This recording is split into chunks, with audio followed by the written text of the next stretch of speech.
Assalamualaikum warahmatullahi wabarakatuh. Selamat malam, Bapak dosen Pak Arya. Saya Martin Putra dari Magister IT. Saya di malam hari ini mau presentasi tentang uh, hasil penelitian saya. Saya topik yang saya akan presentasikan adalah implementasi face recognition untuk autentikasi admin menggunakan LBPH dan OpenCV. Untuk mata kuliah Advanced Computer Vision. Seperti yang kita ketahui di masyarakat luas, kombinasi teknologi populer di bidang pengolahan citra, image processing, dan kecerdasan buatan, LBPH atau Local Binary Pattern Histogram, yang sudah input di dalam OpenCV, Open Source Computer Vision Library. Itu sebuah library yang library perangkat lunak yang free, yang dirancang khusus untuk keperluan fisik komputer, computer vision, dan pembelajaran mesin, yang biasanya digunakan bersamaan untuk membuat sistem pengenalan wajah atau face recognition. Pada presentasi kali ini saya mau bahas tentang latar belakang masalah keamanan yang saya angkat ya. Jadi keamanan untuk aplikasi Quran Parenting Log. Jadi saya punya ide untuk membuat sebuah tesis tentang Quran Log Parenting, dan saya pikir kalau untuk sekedar dari sisi adminnya itu, untuk backendnya itu banyak, kalau hanya sekedar memakai password atau email itu akan rentan tembus ya untuk dipakai dicurangi oleh sang anak gitu. Jadi saya membuat sebuah fitur gitu untuk mengenali wajah dari orang tua. Saya akan share screen dulu.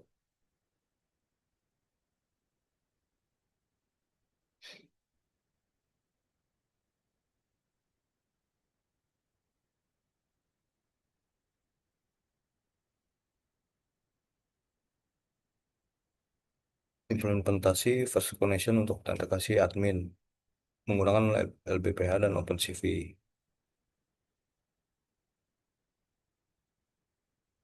Jadi berangkat dari keresahan yang saya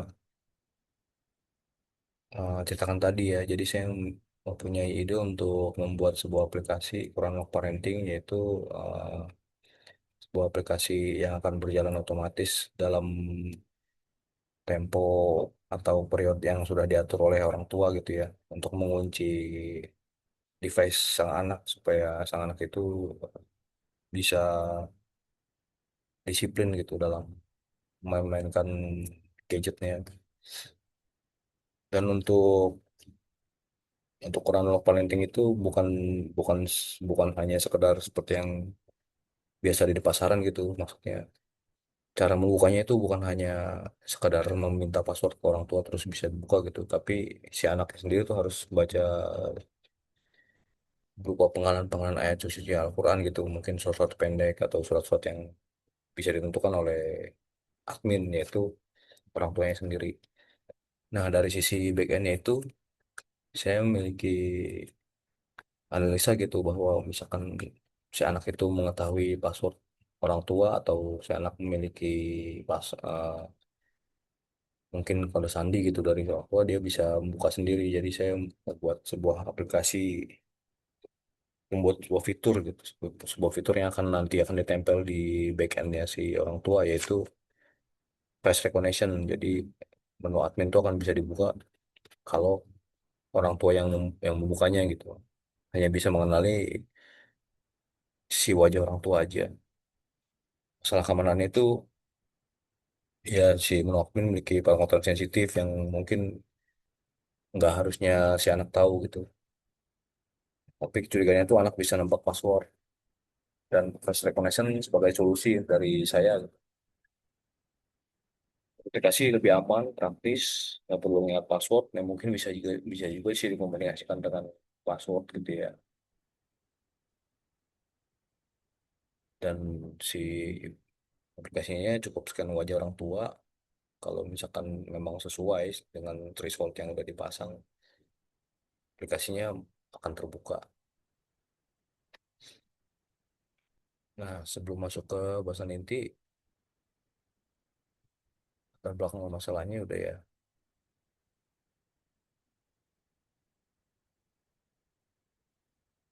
Terus konsep face recognition yang saya bahas itu sederhana sih prosesnya.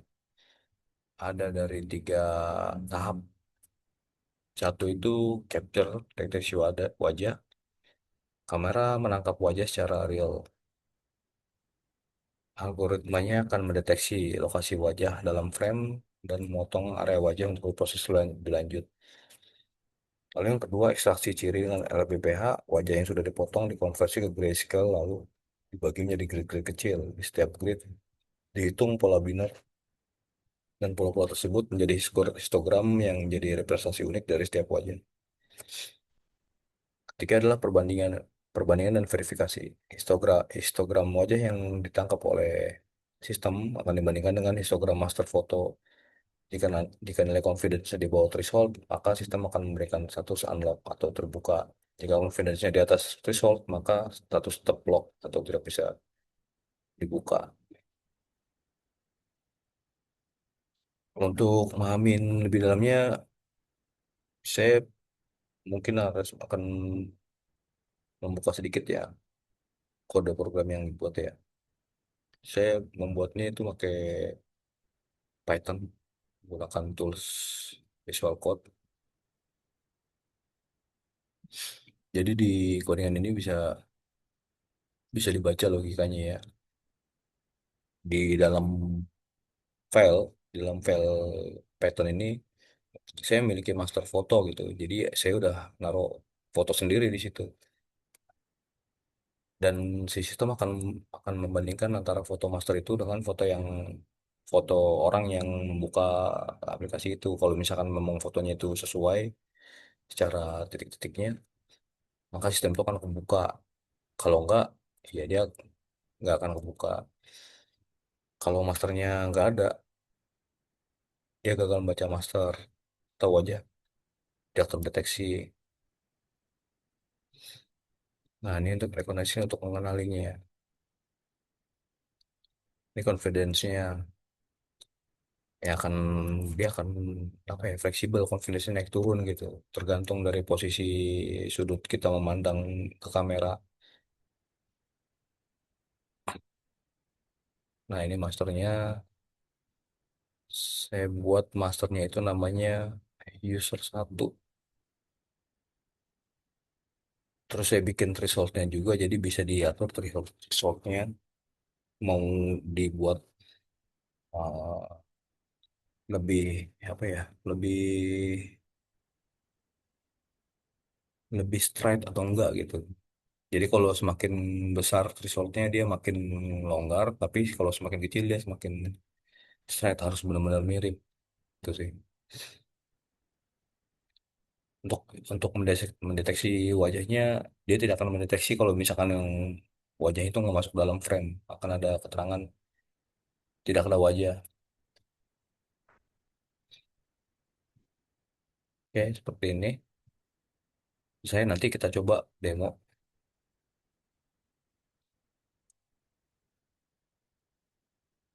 kita coba demo sistemnya. Nah, untuk ini pengertiannya LBPH itu Local Binary Pattern Histogram.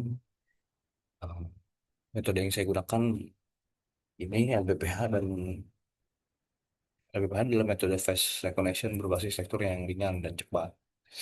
Cara kerjanya seperti ini. Pertama kita ubah gambar menjadi grayscale, kemudian kita bagi gambar menjadi grid ukuran kecil gitu.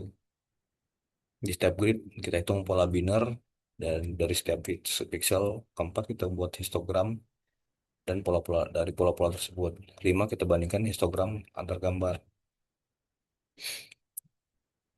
Di dalam kode implementasi LPPH ini, dalam codingannya LPPH ini sangat sederhana. Saya menggunakan si video face LPPH face recognizer untuk membuat recognizer untuk mengenali wajah, lalu melatihnya dengan master foto yang menggunakan metode trend. Jadi saya memiliki master foto di dalam file codingan saya juga sih. Keunggulan LPPH adalah ringan, cepat, tidak membutuhkan GPU yang besar, akurat untuk face recognition, open source, dan toleran terhadap perubahan pencahayaan. Ini sangat cocok untuk real time. Kalau dibaca di codingannya, fungsi LPPH, train LPPH ini menerima master face, membuat recognition LPPH, dan melatihnya dengan satu master foto. Proses training ini sangat cepat karena hanya satu sampel. Untuk arsitektur sistemnya, ini yang saya bangun ada tiga komponen utama. Pertama, database master foto. Di sini saya menyimpan satu foto. Di sini saya menyimpan satu foto.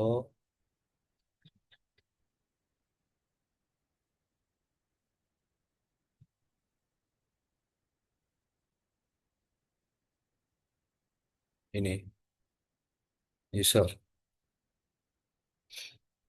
master yang akan dijadikan komparasi antara bukan ini, bukan ini. Ini user 14. Ini maksud saya ini. Masternya akan saya jadikan master utama gitu untuk mengenali antara LPPH itu mengenali wajah siapa yang membuka aplikasi tersebut sama ini master compare-nya. Terus untuk yang kedua, live camera capture. Kamera laptop aktif menangkap wajah secara real time. Setiap frame, setiap sistem mendeteksi wajah menggunakan HAR Cascade, lalu mengekstrak fitur menggunakan LPPH. Yang ketiga, perbandingan sistem membandingkan wajah yang tertangkap dengan master. Jika confidence-nya lebih kecil dari threshold, maka akses diberikan dan status menjadi unlock atau terbuka. Jika confidence lebih besar atau sama dengan threshold, maka akses akan ditolak atau statusnya lock. Nanti saya untuk nyobanya mungkin saya akan membuat mimik yang berbeda gitu yang bisa membuat muka saya akan berbeda gitu dan dia akan terbaca lock, tidak dikenali bahwa itu saya yang akan buka. Result ini bisa diatur langsung dari slide antar mukanya tanpa perlu restart program. Ini hanya dalam apa ya, hanya untuk pengujian aja resultnya saya taruh di sini. Jadi kalau kalau nanti ada di aplikasi yang Quran Lock Parenting itu, resultnya akan saya taruh di sebuah menu lain. Demonya. Untuk demo, kita masuk demo programnya. Saya menggunakan Python dengan library OpenCV dan PPH. Ada beberapa fitur utama yang saya implementasikan. Ini kamera zoom akan saya matikan ya, karena akan tidak bisa terbaca kalau kamera ini terus aktif. Jadi saya akan matikan video di sini. Oke. Kamera laptop harus aktif secara real time. Kedua, aplikasi wajah otomatis menggunakan harga scan. Ketiga, membandingkan antara master foto yaitu user 1 DPG. Keempat, menampilkan confidence dan similarity dalam persen kelima. Dalam persen kelima, status unlock dan lock yang jelas. Dan keenam, result yang bisa diatur melalui shader. Ini saya akan jalanin ya.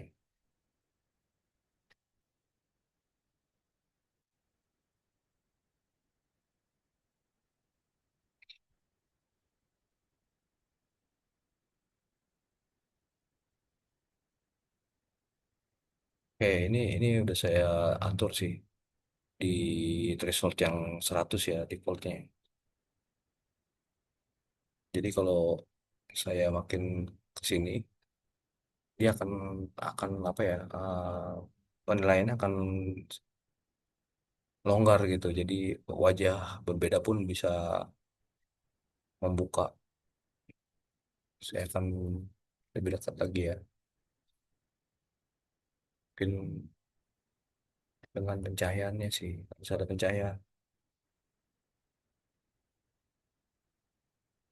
Oke, di sini ya ambangnya ya 104 ya. Sistem mengenali bahwa wajah saya mirip dengan master user satu tadi ya.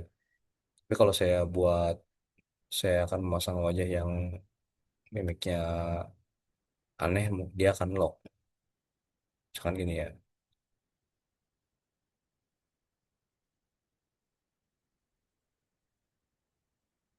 Tahu?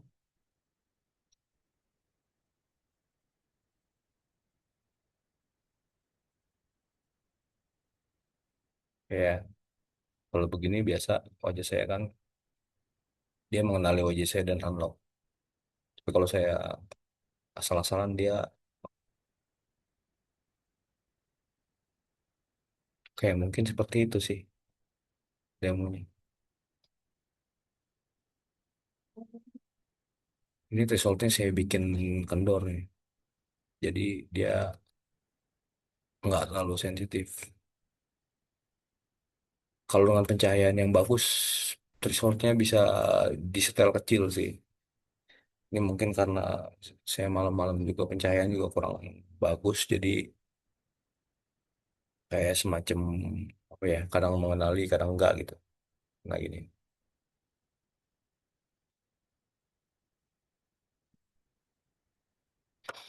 Oke, terus hasil pengujiannya itu,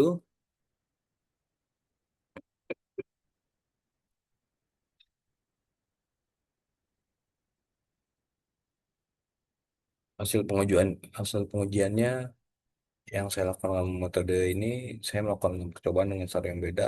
Yang pertama saya membandingkan user dengan user satu.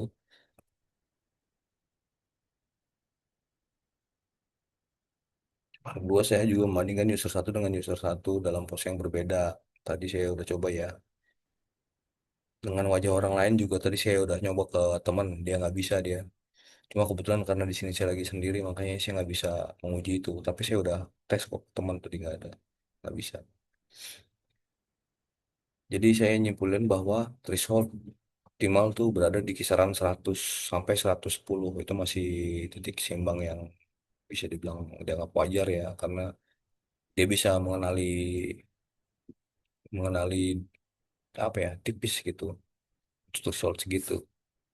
Berbeda sedikit dia akan nggak bisa kebuka pun ininya, aplikasinya. Lalu untuk slide selanjutnya ini analisis threshold. Kita bahas threshold lebih dalam, threshold ada batas maksimum confidence yang masih diterima oleh sistem. Jika thresholdnya rendah, sistem akan menjadi ketat. Ini akan lebih aman karena hanya wajah yang sangat mirip yang bisa lolos. Namun konsekuensinya sering terjadi kegagalan verifikasi walaupun wajahnya benar-benar si orang tersebut. Nah, baiknya,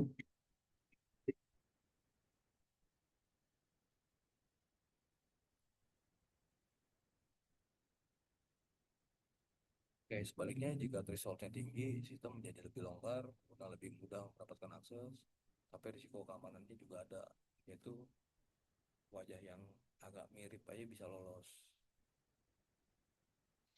Berdasarkan pengujian yang saya lakukan, threshold 100 memberikan keseimbangan yang optimal, 100 sih, defaultnya itu. Akurasinya tinggi, fail rate-nya rendah, 1 sampai 110 masih baik. Di atas 150 akurasi mulai turun karena terlalu longgar. Unggulan dari program ini adalah threshold bisa diatur melalui slider secara real time. Ini memungkinkan pengguna menyesuaikan tingkat keamanan sesuai pelan tanpa harus mengedit kode. Tapi sekali lagi ya saya tegaskan, untuk threshold ini, pengaturan threshold adalah sebagai apa ya, sebagai mempermudah untuk pengujian aja gitu. Tapi nanti kalau misalkan memang ada kasih run parenting yang saya buat, pengaturan thresholdnya akan saya atur dari backend itu orang.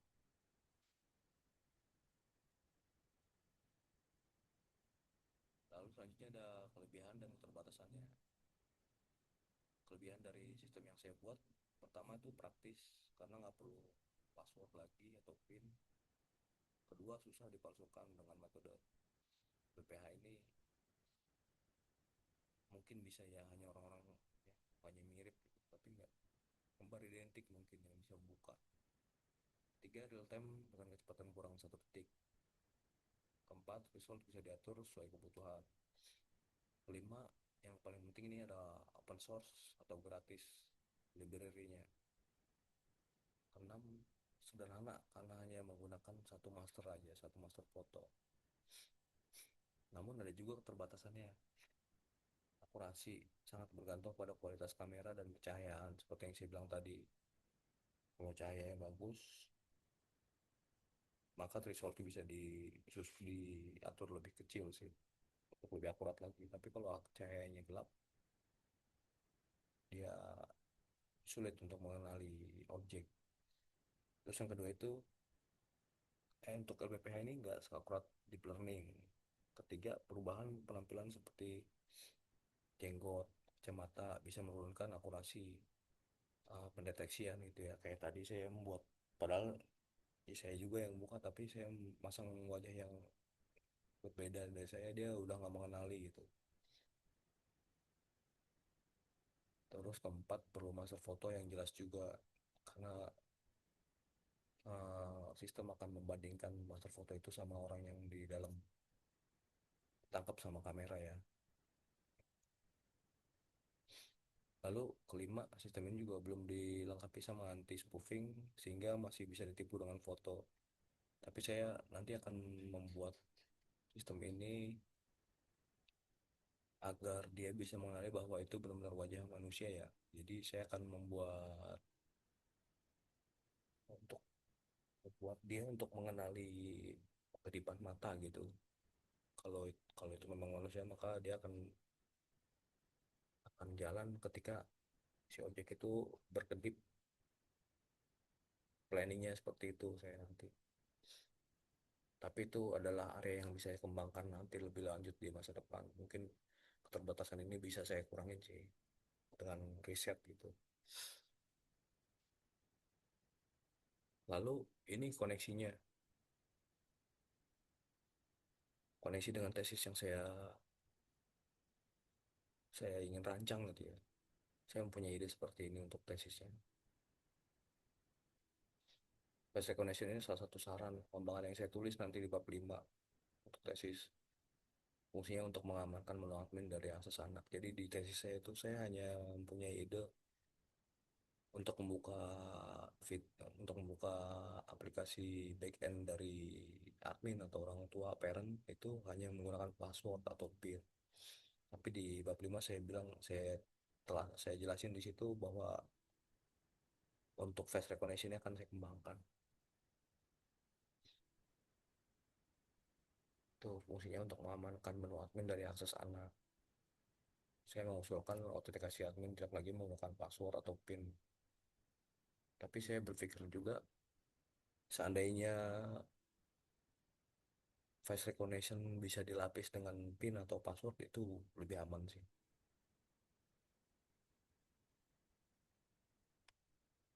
Lalu yang terakhir, simpulannya pertama itu face recognition dengan LPPH dan OpenCV terbukti efektif untuk mengautentikasi admin. Sistem ini mampu membedakan wajah yang sama dan wajah yang berbeda dengan akurasi yang baik. Dua, metode ini praktis karena tidak menggunakan password, cukup scan wajah, akses langsung diberikan. Lalu ketiganya, threshold 100 hingga 110 adalah titik keseimbangan yang paling optimal antara keamanan dan kemudahannya. Selanjutnya, face recognition ini sangat relevan sebagai pengembangan dari tesis Quran Log Parenting, khususnya untuk mengamankan menu admin. Oke, terakhir saya ucapin terima kasih untuk perhatiannya.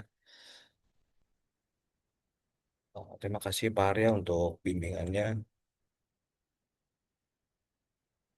Dan mudah-mudahan ide saya ini bisa terrealisasi sih. Tesis kurang parenting dan voice recognition untuk menu admin kurang parenting. Terima kasih. Assalamualaikum warahmatullahi wabarakatuh.